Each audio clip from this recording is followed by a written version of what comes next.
Hey, Facebook land.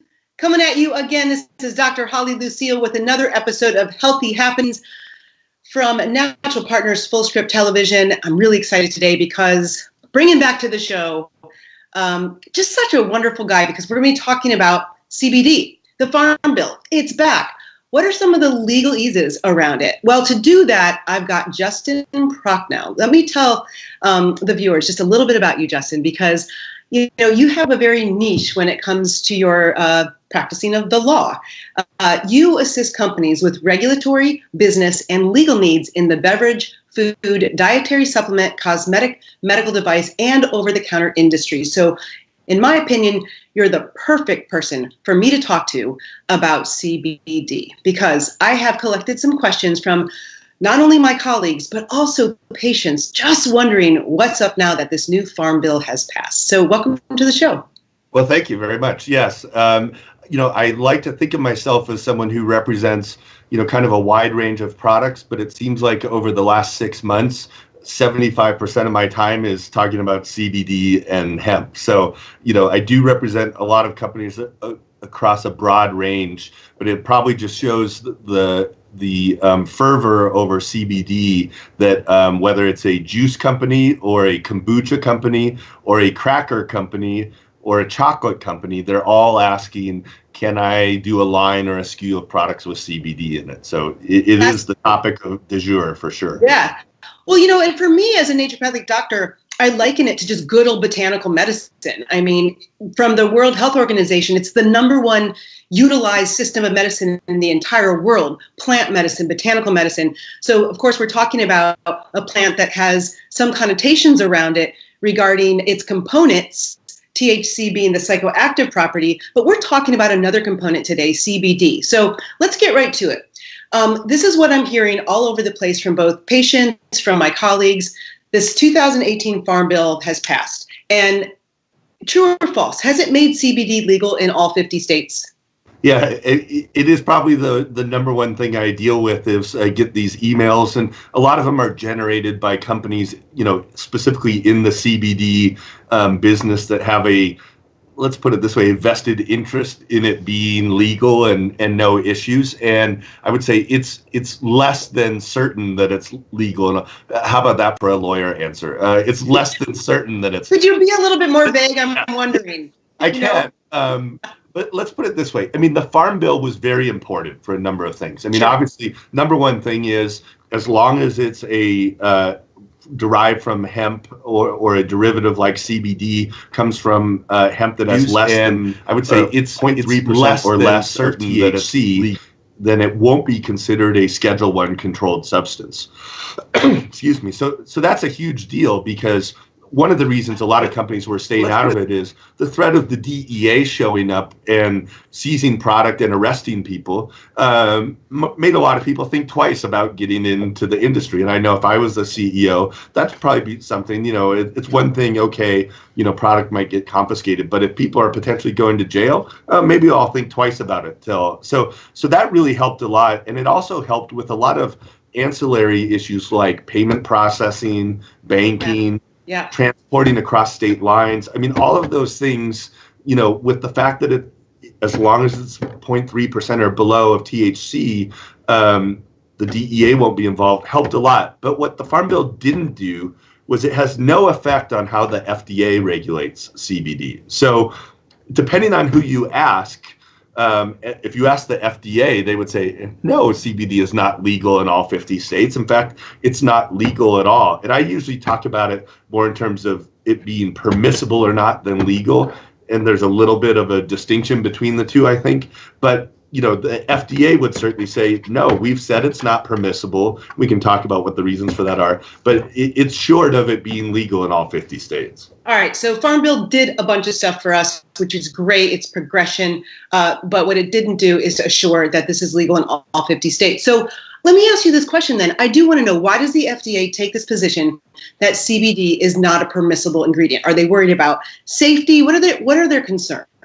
Yeah, so it is interesting because, as you talked about, it's botanical medicine we're talking about. We talk about a lot of ingredients, ashwagandha or, rhodiola or all of these different botanicals, right, milk thistle. I mean, it's really not different than a lot of those. And the reality is there's not a lot of safety concerns over CBD and hemp at less than 0.3%, the non-psychoactive components of it. I mean, there's just not a lot of safety concerns on the FDA's position. Really is more of a very technical provision of the Food, Drug, and Cosmetic Act that says if an ingredient is the subject of an IND, which is an investigational new drug investigation, then you are no longer then you cannot turn around and use it in a food, beverage, or supplement product if it wasn't first used in a food, beverage, or supplement before the IND.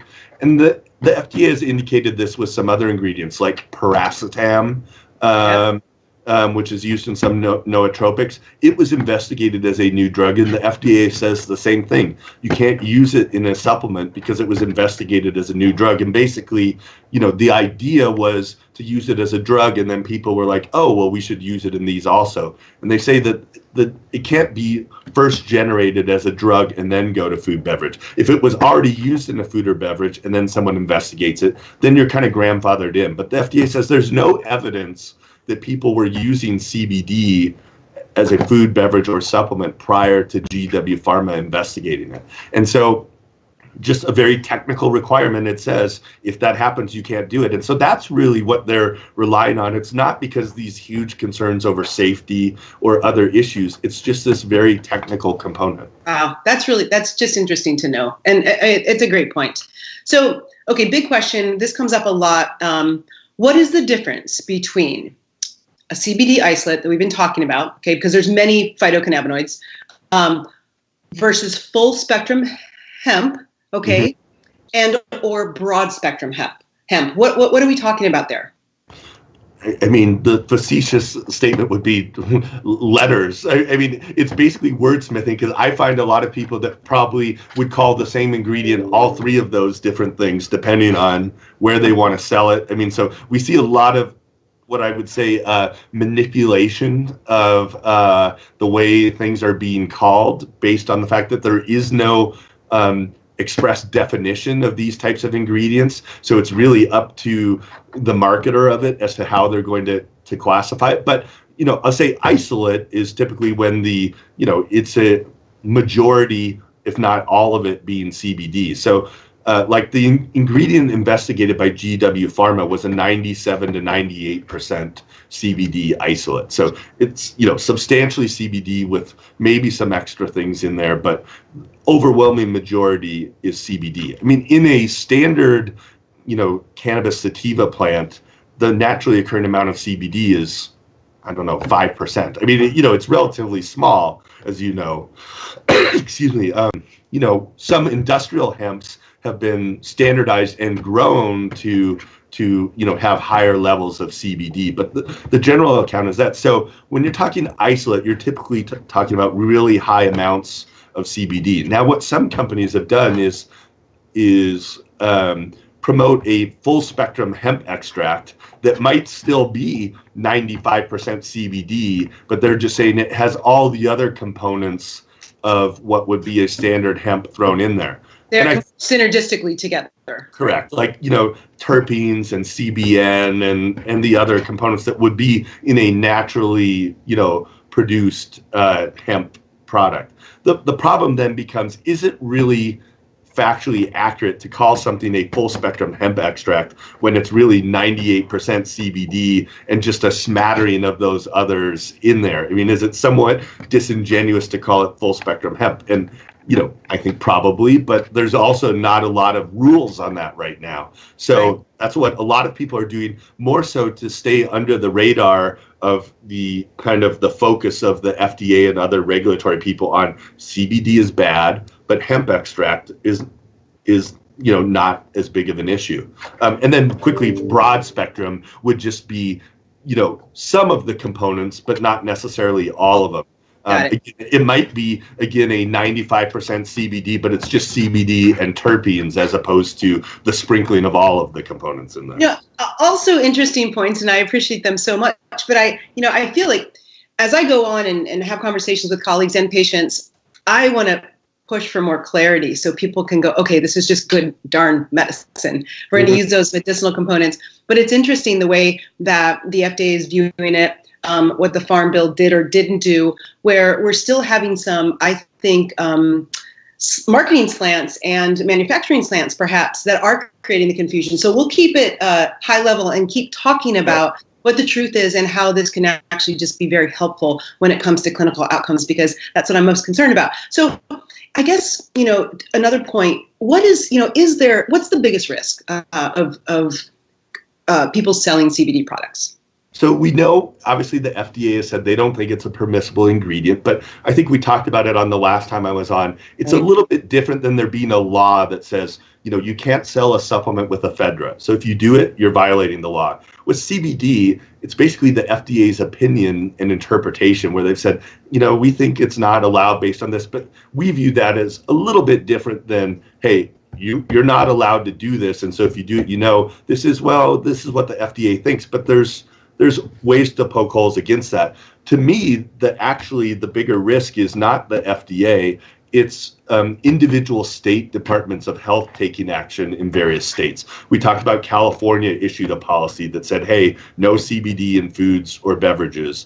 And they did a little bit. They haven't done a lot of action, but we've seen just in the last week actions in Texas, in Maine, and two of them earlier this week in New York, where the New York Department of Health has been going into restaurants and pulling and making the restaurant pull products with CBD in them off the shelves, whether it's drinks, there have been some with pastries and other types of ice cream, those types of things, and saying, no CBD in products. And they cited the FDA's policy and said, until the FDA changes it, we're saying no to CBD in New York. So there is some concern, especially from people looking to sell in New York, that New York is upping their enforcement of it. And so that's the biggest risk, is they come into a retailer and they red tag it. They just say, you got to take all the products with CBD off the shelves right now. All right, so state by state, we're looking at different interactions and different mandates coming down based on the overall Farm Bill and then also what the FDA has said. What is the issue as far as shipping CBD products from state to state? It's not as much of an issue. I mean, that was one of the big things with the Farm Bill that really helped address things was because of the fact it's not a Schedule I controlled substance. Again, that was one of the major issues with transporting it. Still potentially an issue. We had an issue a couple weeks ago where there was a shipment going from Colorado to Kentucky, I believe, which are both, hemp favorable states. But the states in between aren't as much, like Kansas and Nebraska. So they went kind of around the southern end, like through Oklahoma. And I think the truck driver ran through a stop sign or something, got pulled over. And then when the officers there discovered there was hemp in the trailer, they confiscated all of it to test it to make sure and see whether it's above or below the 0.3%. And if it's below 0.3%, then they'll probably let them keep going. If it's above the 0.3%, now all of a sudden they're potentially transporting a Schedule I controlled substance across state lines. So that 0.3% has really become a huge dividing point between them. And, for companies selling, that's probably the number one thing right now, is making sure that your source is below that 0.3%, because there could be a lot of issues if you happen to test above it. Yeah, I would say 0.3% is a big take home from this talk, and also make sure that you stop fully at all stop signs. That would be the other take home for me. You've got a trailer full of hemp in your back. Yeah, obey the driving rules for sure. Justin, thank you so much. I mean, obviously, we are so excited from the Natural Partners side and the wholesale side that these high-quality CBD brands are back, and our partners and colleagues can have access to them, and therefore patients can have access. And we're looking for those clinical outcomes where we see more and more in this very robust research environment when it comes to this incredible plant, how beneficial it can be. So we're obviously going to stay in touch and keep talking, because the Farm Bill, yay, did a lot of things. We've still got some work to do, and we'll keep an eye on it. Great. One thing that you said, and I know we're going to end up here, but you mentioned the clinicals, and I do think that is one of the huge other benefits of the Farm Bill is, before the Farm Bill, it was potentially illegal to even study CBD because it was a Schedule I controlled substance. So that is one of the other big repercussions, and I know you're big on the science behind it, is we're going to see a lot more clinical studies being done because CBD can now be used in clinical trials. Because that's been one of the biggest problems also. One of the biggest risks on companies is making claims because there's not really a lot of scientific substantiation to back it up. Really, the only studies were done by GW Pharma. And if you're trying to distinguish yourselves from them and say, well, we're not that ingredient, you can't then turn around and use their studies. So we're left with companies, making claims that if they really got called to the table for it, they wouldn't have the necessary science to back those up. So I think that's going to be one of the really great repercussions of the Farm Bill, is a lot more clinical studying of it and hopefully some more science in support of it. Yes, that's a great point. Thank you so much. And thank you for everything. All right. Healthy Happening viewers, we're going to see you next time. Thanks again. Thanks.